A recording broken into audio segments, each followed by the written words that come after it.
Today's reading comes from the Wisdom of Solomon, an ancient Jewish text written about 2,000 years ago. It is about the quality of wisdom personified as the divine feminine. There is in her a spirit that is intelligent, holy, unique, manifold, subtle, mobile, clear, unpolluted, distinct, invulnerable, loving the good, keen, irresistible, beneficent, humane, steadfast, sure, free from anxiety, all-powerful, overseeing all. Although she is but one, she can do all things. And while remaining in herself, she renews all things. She is more beautiful than the sun and excels even constellations of the stars. Compared to the light, she is found to be superior, for it is succeeded by the night. But against wisdom, evil does not prevail. Wisdom is more beautiful than the sun, and against wisdom, evil does not prevail. These words were written about 2,000 years ago, as you just heard. They were addressed to Jewish people living in the diaspora, people in need of encouragement in difficult times. Words that I think we need right now when it seems that wisdom is not prevailing in our world. We have seen vicious and vengeful people at the very top of our government destroying what they should be protecting. It has been terrifying. I feel it. We need help. We need help in this moment. And so today, I want to offer you a true story that I hope will offer us some much needed perspective and encouragement as we do our best to think and act both bravely and wisely right now. So this is my true story for today. Once there was a man named Boethius. His name was spelled, I'll spell it out for you because it's kind of tricky for us, Boethius. And actually, we're not really sure how we would have pronounced it in his day. But today, most people say Boethius. So we're just going to go with that. Anyway, Boethius was born in Rome somewhere around the year 477. Just after the fall of the Roman Empire in the West. And Boethius came from a family of public servants. Early in his own career, he served as a legislator, politician. And later, he became chief of staff for the King of Italy, who in those days reported directly to the emperor in Constantinople. So he was like the chief of staff for one of the states of his larger political entity.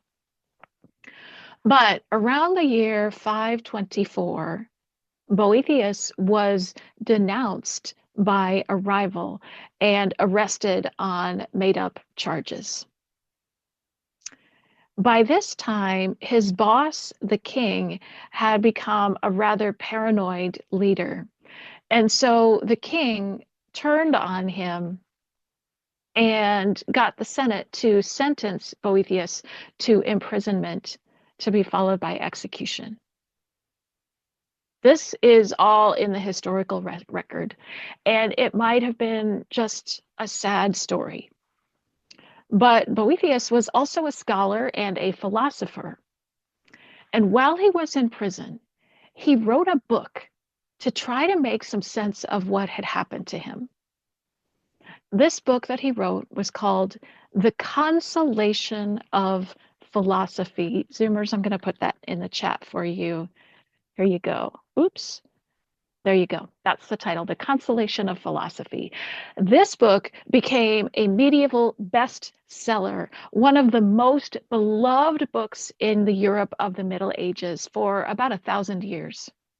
And it still has quite a lot to say to us today. So I want to tell you a little bit about what you'll find in this book. Boethius begins his book by remembering how sad and devastated he was when he first found himself in prison. He describes himself, he says, "My hair untimely white upon my head, and I, a worn out bone bag, hung with flesh." This is grief, deep, deep grief. But then he writes in his book, he says this, "I became aware of a woman standing over me. She was of awe-inspiring appearance, her eyes burning and keen." And soon, as we read, we learn that this figure is Lady Philosophy. Lady Philosophy, an incarnation of the wisdom that he has studied and devoted himself to all his life. Lady Philosophy has come to console him and heal him, to help him make peace with this extremely painful turn that his life has taken. And over the course of the next 100-some pages, the heart of what she teaches him is this: remember that things in this life are always changing. The external things that we love and enjoy and appreciate may not last. We know this. But if you set your mind on what is good and try to live according to the teachings of wisdom, that's what lasts. Wisdom will never betray you. In Boethius's day, many people thought that life was like a wheel turned by the goddess of fortune. Now, I know today, if I say Wheel of Fortune, I know what's in your head because it's the same thing as in mine. You think of the game show, right? But 1,500 years ago, the Wheel of Fortune was a deadly serious metaphor for how quickly life can change. Sometimes you're riding high, you're at the top of the wheel, and the next minute, you've sunk all the way to the bottom. And when Lady Philosophy shows up for Boethius, she tells him about the goddess Fortune. And I want to read to you a quotation from this book about what she says. This is about the goddess Fortune. She says, "You are wrong if you think that Fortune has changed toward you. Change is her normal behavior, her true nature. In the very act of changing, she has preserved her own particular kind of constancy toward you. You have discovered the changing faces of the random goddess. To others, she still veils herself, but to you, she has revealed herself to the full." So I've been sitting with these words. I think we have to hear them right now. In these last few weeks, we have experienced the instability of human life in an extremely frightening way.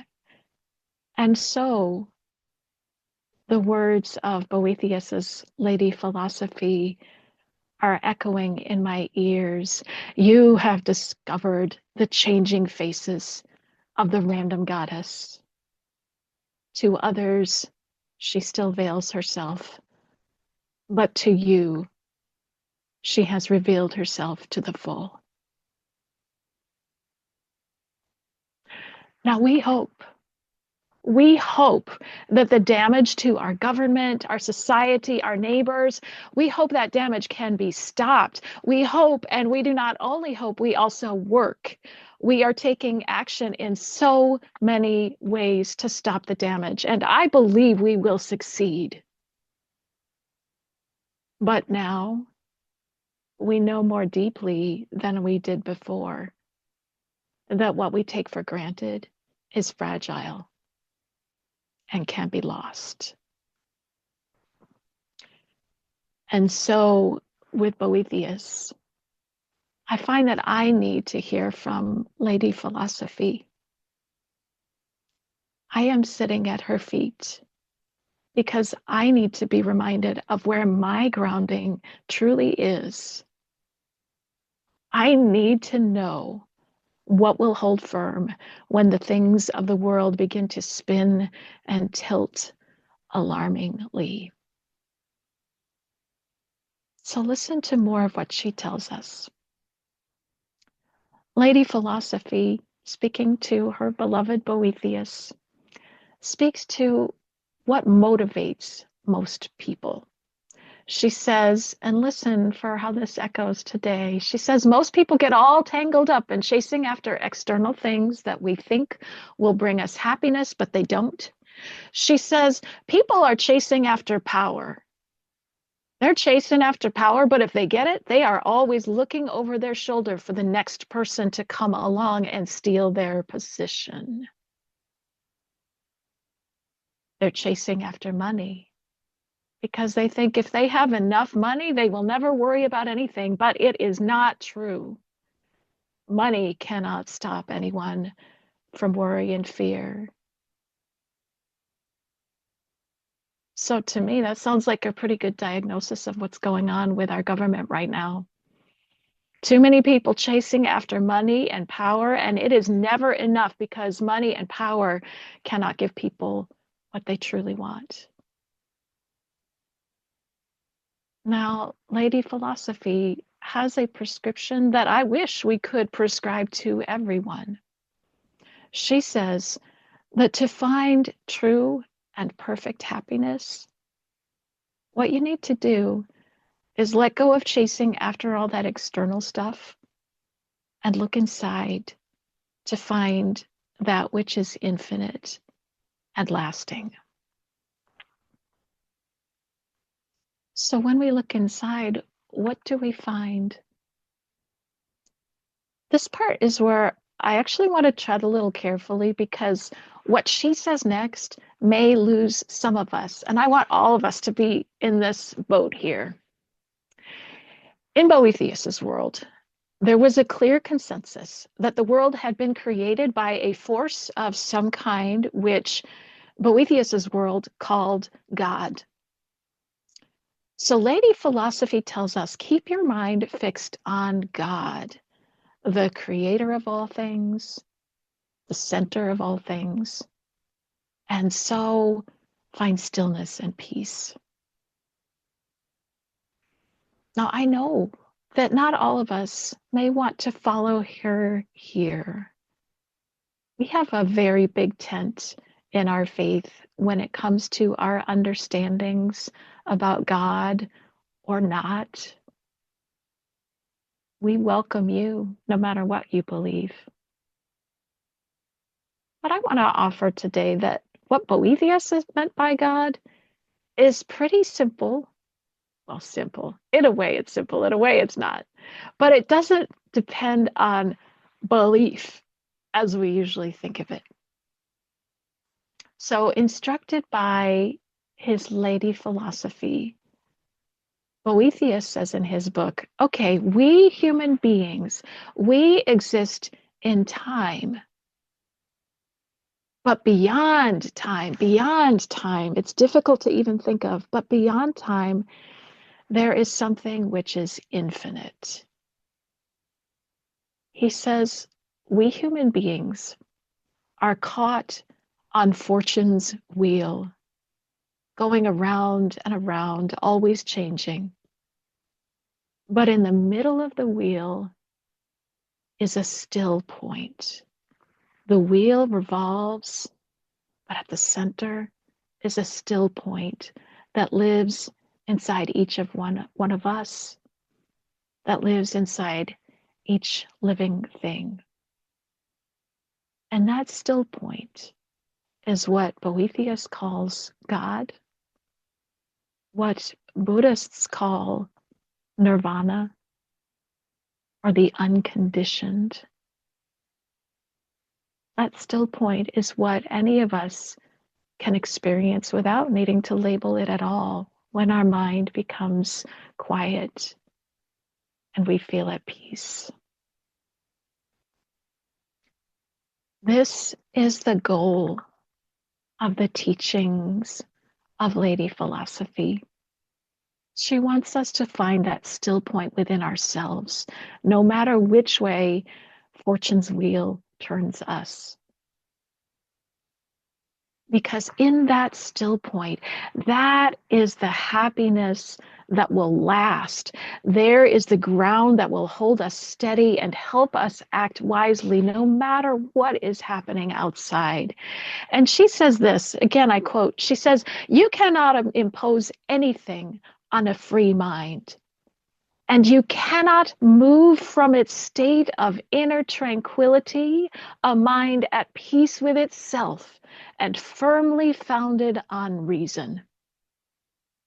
You cannot impose anything on a free mind. Now, Boethius was trapped in jail. He literally could do nothing to improve his situation. Our situation is different. We do have the power to act, to respond, to organize, to oppose what is happening, and we are.